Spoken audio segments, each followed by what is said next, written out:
सब कहना चाहिए मजहब के लोग थे, सब मजहब के उसमें उलमाए किराम थे, पंडित थे, सब थे।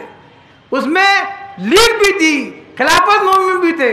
जमीयत उल उलमा का उसी जमाने में क़याम अमल में आया था 1919 के अतराफ में, कलकत्ता में क़याम। उस वो लोग भी शरीक थे, उलमाए जमीयत उल उलमा भी थे, मौलाना हुसैन अहमद मदनी भी थे, मौलाना सुलेमान नदवी भी थे, मुफ्ती किफ़ायतुल्लाह भी थे, हिफ्जुर रहमान भी थे, मोहम्मद अली जौहर भी थे, शौकत अली भी थे, सब थे। अब वहाँ एक ऐसा भयानक रेजोल्यूशन पास हुआ कि अंग्रेज हल्के रह गए। वो रेजोल्यूशन ये पास हुआ, तहरीक अदम ताउन, non cooperation movement. Non cooperation movement, किसी भी मामले में हमको अंग्रेजों का कोऑपरेशन, उनका ताउन नहीं करना है, ना उनका कपड़ा पहनना है, ना उनके अंग्रेजी पढ़ना है, ना उनके स्कूलों में जाना है, ना वकालत करना है।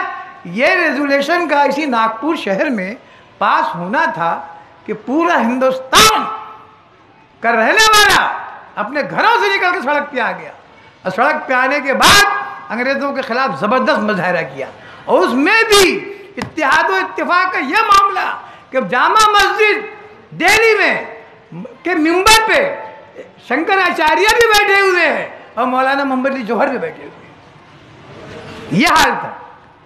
सीना बसीना, कंधा ब कंधा लोग एक दूसरे से मिल गए। मौलाना हुसैन अहमद मदनी भी है, शंकराचार्य भी हैं, मोहम्मद अली जौहर भी है, सब है।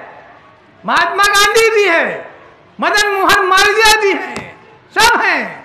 सब एक साथ मिलके जब अंग्रेजों के खिलाफ एहतजाजी नारा लगाए तो फिर चौले हल गई। धड़ाधड़ गिरफ्तारी, धड़ाधड़ गिरफ्तारी, बड़े बड़े लीडरों को गिरफ्तार किया गया, बड़े बड़े कहना चाहिए कि नेताओं को गिरफ्तार किया गया। मौलाना आज़ाद अरेस्ट हुए, शंकराचार्य अरेस्ट हुए, मौलाना हुसैन अहमद मदनी अरेस्ट हुए, मौलाना मोहम्मद अली जौहर अरेस्ट हुए, शौकत अली अरेस्ट हुए, मदन मोहन मालवीय अरेस्ट हुए, पंडित मोतीलाल नेहरू अरेस्ट हुए, सब अरेस्ट हुए। वल्लभ भाई पटेल अरेस्ट हुए, सब अरेस्ट हुए, सबों को हुकूमत ने जेल में डाल दिया। लेकिन दोस्तों, ये वो तहरीक थी जो तहरीक जब अपने शबाब पे आई तो अंग्रेज हल गया, पसीना छोड़ दिया। वो तो एक ऐसा वाक़या हुआ चोरा चोरी के मकाम पे 1923 में कि लोगों ने पुलिस थाने को बंद करके पुलिस समेत आग लगा दी चोरा चोरी के मकाम पे, जिसमें जितने सिपाही थे सब जल के राख हो गए।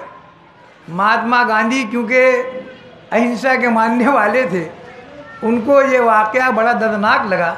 उन्होंने ज़ोर से एकदम ब्रेक मारा नॉन कोऑपरेशन मूवमेंट के, इस कहना चाहिए इसे मतलब तहरीक पे।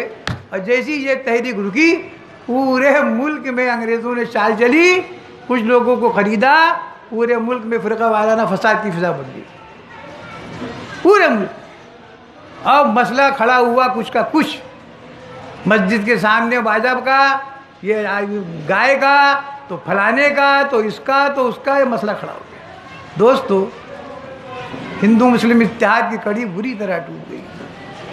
ऐसे हालत में बार बार कहते थे महात्मा गांधी कि अब तो बोले मेरी आशा बस भगवान की तरफ है।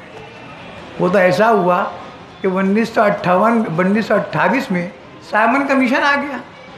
साइमन कमीशन आ गया, फिर लोगों ने कोशिश करके लोगों को जोड़ा और साइमन कमीशन बाइकाट का नारा लगाया, फिर लोग एक तरफ जमा हो गए। दोस्तों, ये आज़ादी की लड़ाई के अंदर कोई ये नहीं कह सकता कि इसने हिस्सा नहीं लिया, इसने हिस्सा नहीं लिया, इसने हिस्सा नहीं लिया। ये सब के सब एक दूसरे से कांधा मिला के लड़ रहे थे।